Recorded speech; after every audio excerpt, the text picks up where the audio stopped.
We're looking at the 2024 wide receiver class, and we're ranking them every week. We're starting with 5 wide receivers. Then each week, we're adding about 3 wide receivers to the list until we're overpopulated and we feel good about the rankings. We started with 5 last week. We're adding 3 today, and we're going to start off with the 5 wide receivers that we ranked last week. And this is for Dynasty fantasy football purposes. So how will these guys be valued over the next 3, 5, 8 years from now in Dynasty fantasy football? We don't have the landing spots yet, of course, but we can gauge the market through ADP. We can also look at what's going on with these players throughout the draft process, the combine, the scouting reports, the Senior Bowl. We're going to start off with our first 5 today. The first 5 was from last week, of course, because the previous week's rankings will get thrown back up, maybe readjusted depending on what I saw throughout the week. First player we're going to talk about today, he was from last week. It's going to be Keon Coleman. We're just going to throw him up here in S tier to confuse you real quick, but we're going to talk about Keon Coleman. Keon Coleman, a big physical wide receiver. A lot of people like him. He has some upside. He broke out during his second season with Michigan State, 27% market share.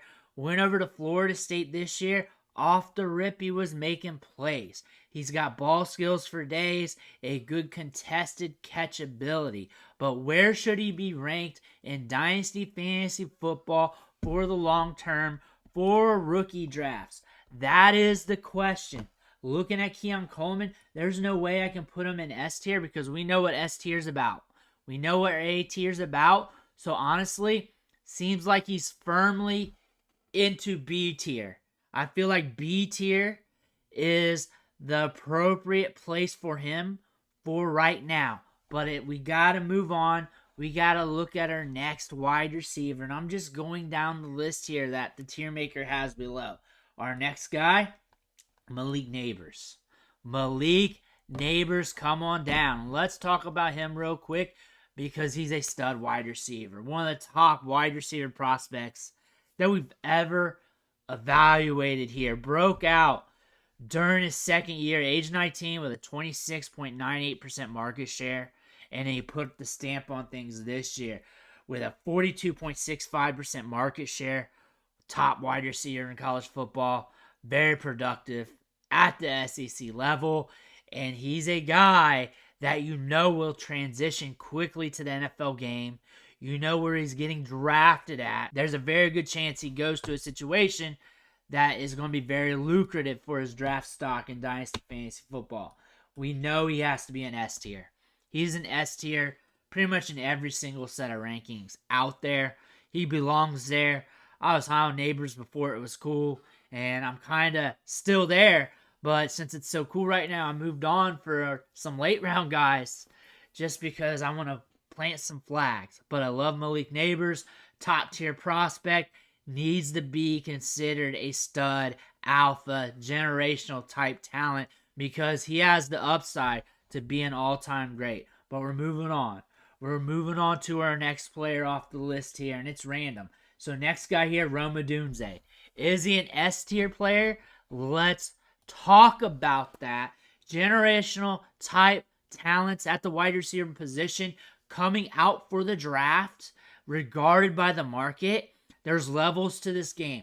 The market's not as high for Odunze as they are for Malik Nabers, Marvin Harrison Jr., Jamar Chase. And then you think about guys like Justin Jefferson, the market wasn't really hot for him. Maybe he has a Justin Jefferson jump during his rookie season, but per big draft, per what we're seeing on the film, there's also levels to that too. However, he's a very good wide receiver prospect, very productive, has a lot of upside. That being said, he's going to get his own tier here in A. He's just going to sit there in A and chill. In any other class, he would be one of the top wide receivers drafted. If he was in last year's class, he's up there with Jordan Addison and company. Wide receiver 1 for a lot of folks. I think he'll be pushing for the wide receiver 1 for me in that class. Probably him, Jordan Addison, JSN. JSN missed that year pretty much going in. Romadun probably would have captured it over him. Jordan Addison, a safer prospect. Got Kenny Pickett drafted in the first round. I might have to do a video on these wide receivers mixed in with those wide receivers. Maybe another tier list later on down the road. But we got to move on. We got to move on down the rankings here. And I want to go with one of my favorites here off this list because he's the next man up. But he is one of my favorites here. Let's put him up here in S tier just to confuse the people who are just scrolling along, not really paying attention. Troy Franklin. Big Dynasty likes Troy Franklin. I kind of liked Troy Franklin before it was cool, so I haven't been talking about him as much. But Troy Franklin's got a lot of upside. He's got a good ADOT. Very productive. When I think about Troy Franklin, I look at him going in the back half of the first round, possibly landing to a very juicy team, very juicy situation here. He also broke out during his sophomore season with a 24% market share, had a 28% market share this year at age 20. Going to be a young wide receiver coming out for the draft. That being said, I think Odunze needs his own spot here. He's going to be highly drafted, highly productive. I like him better than Keon Coleman. You can like who you want out of this. Also, when I put these guys into tiers, and if it's a random day and I'm feeling different, I may draft the other guy. So don't look at that as set rankings, because if you give me $20 to go buy beer and you say get what you want, I might be coming back with Red Dog, even though I like Bud Light more. That being said, I like Troy Franklin a lot. I like him a lot, and I do like him more than Keon Coleman, but that doesn't mean I'm always going to draft Troy Franklin ahead of Keon Coleman right now. Right now, I will. Right now, this minute, yes. Yes, yes, yes. But we got to move on. We got to talk about these players. And I did a video on him the other day, and it was a video where I did a lot of edits. It was up there with a lot of cutscenes. But Marvin Harrison Jr., where should he go? I'm going to set him here just to make people go nuts who's just scrolling along. But Marvin Harrison Jr., that wide receiver everybody's been waiting for to come out for the draft. That wide receiver that's just locked in, that everyone says that can't miss. People are saying that. And I agree to a certain extent. However, you keep peeling back that onion, you do kind of see where, this could get a little bit scary if this happens. But you also see the numbers here, and you're like, damn. At age 20, second year at college football, 32.57% market share. This year, with Kyle McCord throwing the ball. Kyle McCord throwing the ball, he held his numbers with a 34.62% market share. Kyle McCord's not at Ohio State anymore. He's at Syracuse. He's not even at Nebraska anymore. He stayed with them for a cup of coffee. But I saw a freshman quarterback come in that had a 5-star rating, and he was like, I got to get out of here. I'm not good enough. Because he sucked last year. Kyle McCord was god-awful. And Marvin Harrison Jr. still got it done. He's good at the catch point. He's good at creating separation. He got better every single year. He seemed to get more athletic. He got faster compared to what we saw in his high school days. Looking at him from his high school days and now, totally different wide receiver. Reminds me of like a lankier, bigger CeeDee Lamb. And I could definitely see that with how he creates separation, how he's strong at the catch point. That being said, I think you know where he needs to be here. We're putting him at S tier. Rank these guys how you want it. And for some people, that might be egregious. That might be a hot take. But Malik Nabers, Marvin Harrison Jr., when I think about these two wide receivers right here that I'm oscillating right now, I like them both. And really, depending on the day, how the sun's hitting me, I may like one better than the other. And then if the sun moves another way, I may like the other one better than the other. I have them up there. I have them regarded as generational talents. If both of them were in the draft last year, standout wide receiver ones, the top guy, both of them. Both of them would murk JSN. Both of them would murk Jordan Addison from what we got here. That is the story here. Malik Nabers crushes JSN, crushes Jordan Addison's profile. Marvin Harrison Jr. as well. But now we're on to the new guys. The new class here for this week. We're adding in 3 wide receivers. And it's not going in order. It's not going in rankings. It's really going by feel. It's also going by what the market's saying. The market's saying, hey, we love the Senior Bowl. We like the Senior Bowl. We like looking at these wide receivers. So I picked 3 hot names from Twitter that was discussing them, from the Senior Bowl, from what we were watching from the practices, also from my view counts. And you know what? We're going to rank them. It's not off my feelings. These players are not, because there'd be a lot of other wide receivers in there. Because there are wide receivers from the Senior Bowl that I like just as much or better than some of these guys. That being said, we got to rank them. We got to talk about them. Also, let's get back to this. The way I do it this way is because it forces me to talk about wide receivers and players at certain times and forces me to look at their film, data, and metrics, and allows me to give myself that opportunity to gloss over them some more. Gives me more study time and forces me to study these certain players. That's why it's random, and that's why it's part of the process, and that's why I allow you guys in on part of that process. That's why the rankings are weird and jumbled up. 3 weeks from now, it's going to make more sense. But we're talking about these players. But let's bring the first one up. Hot name. And I'm going to just throw him up in S tier to confuse anybody who's scrolling past the video. But Lad McConkey going up here right now. Let's talk about Lad McConkey. He is a prospect that is very polarizing due to his film, due to what we saw at the Senior Bowl. However, when we look at him, he still hasn't broken out yet in college football. He still hasn't. He was hurt last year, had an ankle issue. A lot of Georgia fans would point to that.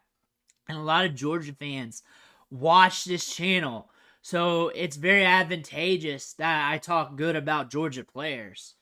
However, Lad McConkey, very good on tape. Very good at creating separation. Very good at selling routes. Very twitchy, moving laterally. We all see that. We all see that at the Senior Bowl. Still hasn't broken out. 17.8% market share at 21 years old in 2023, and in 2020 is 17.17 at 20 years old.